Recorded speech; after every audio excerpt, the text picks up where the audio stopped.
Hello friends, today we will see the conditional execution. So conditional execution.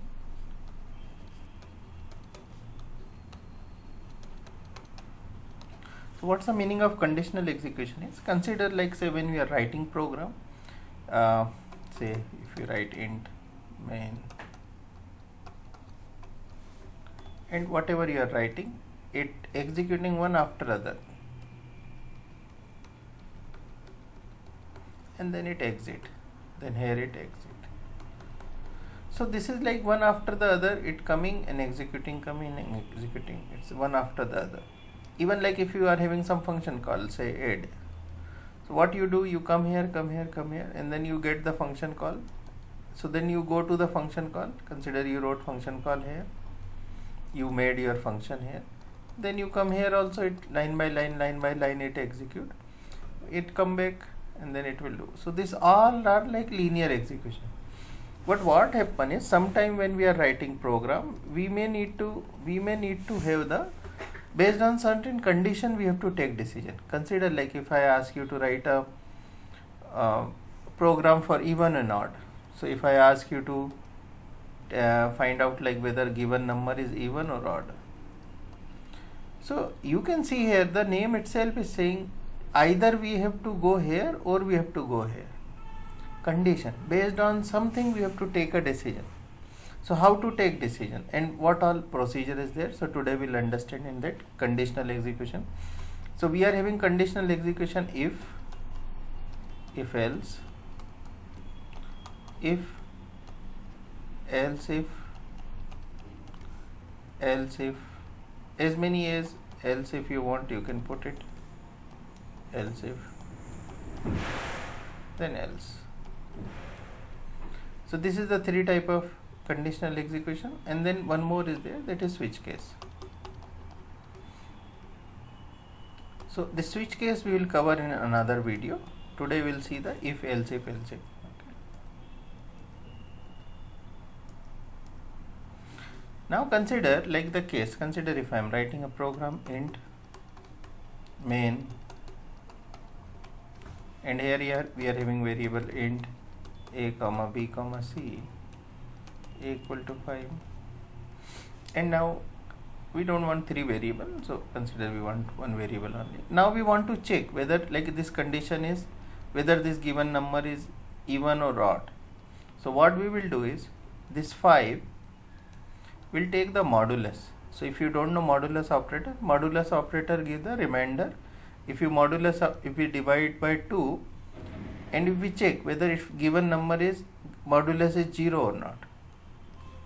So now you can check it here. You can see when I divide, so like say 5 divide by 2 and 2 2s are 4 and 1 is a remainder. So definitely the output of this is 1, which is equal to 0. No, so it is not. So if we are printing here, if it is 0, then it was a even number. So like definitely currently it not get divided, so it is not even number. We can have like we can say it is not even number. But if we have to tell whether it is even or odd, so we can use else part here. So in else part we can say printf. So you can say that if it is 0, then if it is not 0, we can say it's odd. Like that. So currently 1 is not equal to 0, so it won't go here, it will come here and it will say odd, like that. Okay, so this is like conditional execution. Based on some condition, whether we'll get either 1 or 0, based on some condition, we are deciding whether it will go here or it will go here, if or else. Sometime we are having condition like say if your marks is more than 90, then you will get some prize. Otherwise nothing. Otherwise we are not talking about otherwise what. So this is like only if example. This is else if example. It is a if and else example. Now consider like if you are having a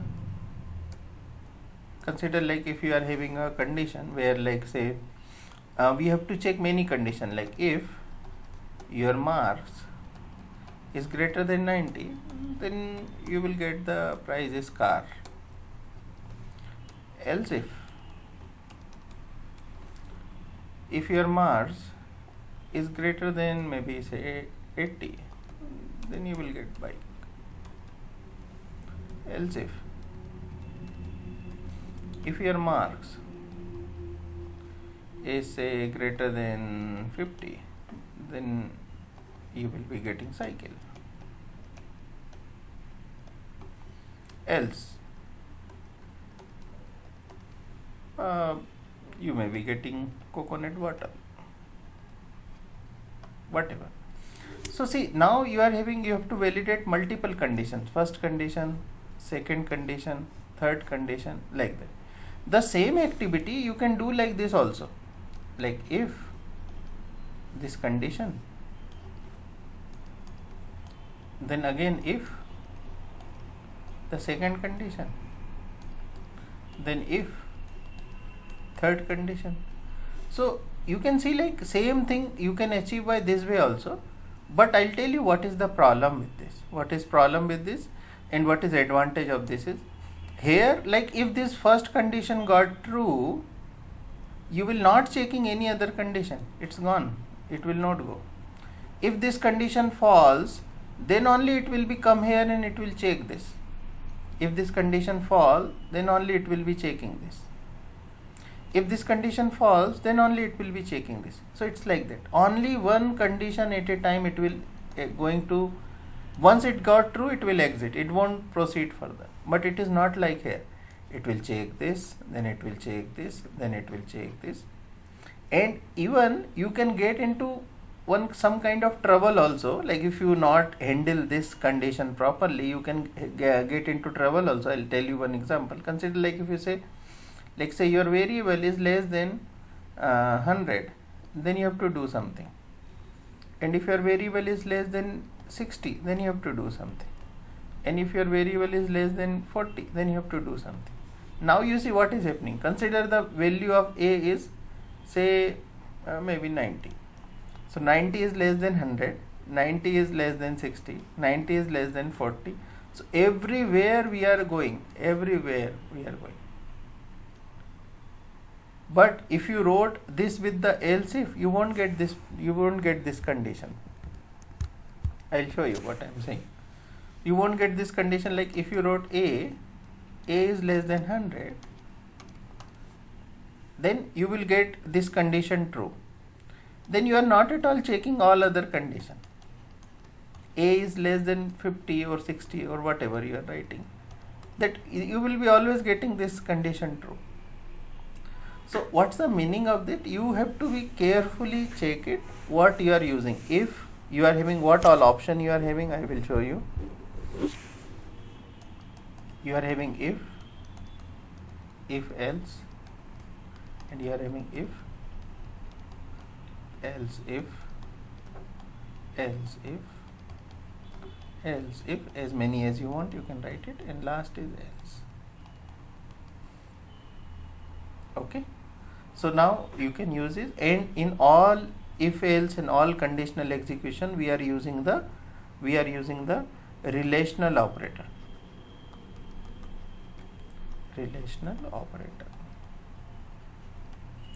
So this relational operator, we already seen it and we already understand that relational operator. Just for simplicity, I'll take it again. What all relational operator? Less than, equal to, greater than, equal to, and not equal to. These all are your relational operator, and output of them is 0 or 1. So either condition will be true or not true. Okay, so hope you understand. This is very useful. Everywhere you need to use the conditional execution. Okay, thanks for watching. Have a nice day.